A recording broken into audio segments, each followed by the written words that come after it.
खरात प्रकरणाची माहिती गृह खात्याला 3 महिन्यांपूर्वी असताना मग थांबवली होती. ती चौकशी खोलपर्यंत जाणार का? केसरकर रुपालीताईंनी खुलासा करावा, सतेज पाटलांची मागणी.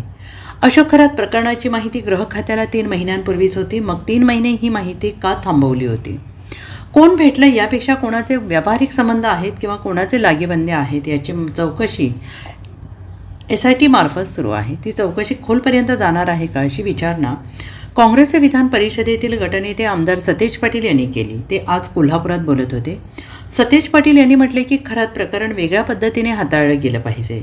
SIT मार्फत सुरू असलेली चौकशी खरातपर्यंतच मर्यादित राहून बाकीच्यांना अभय मिळणार आहे का, हा प्रश्न महत्त्वाचा असल्याचं ते म्हणाले आहेत. खरातसारखी प्रवृत्ती महाराष्ट्रात निर्माण होऊ नये यासाठी तातडीनं कारवाई होणे गरजेचे असल्याचं ते म्हणाले. अंजली दमानिया यांच्या आरोपावर ते म्हणाले की खरात प्रकरणामध्ये ज्यांच्यावर आरोप झाले त्यांनी खुलासा करणं गरजेचं आहे. दीपक केसरकर रुपालीताईंना माध्यमांसमोर येऊन सांगितलं पाहिजे अशी मागणी केली.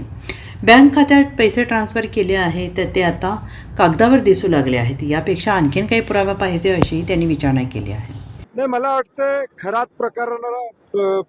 प्रकरण वेगळ्या पद्धतीनं हाताळलं गेलं पाहिजे. याची गृह खात्याला माहिती 3 महिन्यापूर्वी होती अशी आमची माहिती आहे. मग 3 महिने ही माहिती का थांबवली होती?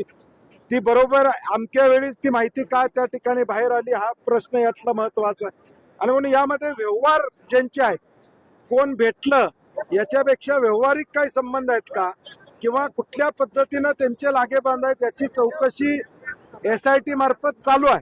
परंतु ती खोलपर्यंत जाणार आहे का?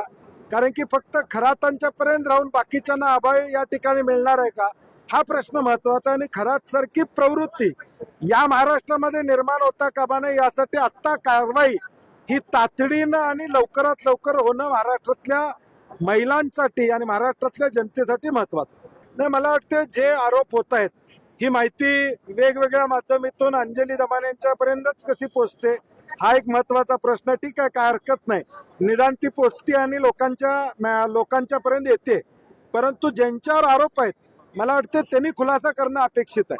आज दीपक केसरकरांच्यावर आरोप झाला असेल तर त्यांनी पुढे होऊन त्याचा खुलासा केला पाहिजे, समोर माध्यमांच्या समोर आलं पाहिजे, रुपालीताईंनी समोर माध्यमाच्या आलं पाहिजे आणि सांगितलं पाहिजे जे काय होते संबंध तर होते म्हणून सांगितलं पाहिजे. आता कागदावर दिसायला लागले, बँक अकाउंटमध्ये पैसे ट्रान्सफर झालेले दिसत आहेत.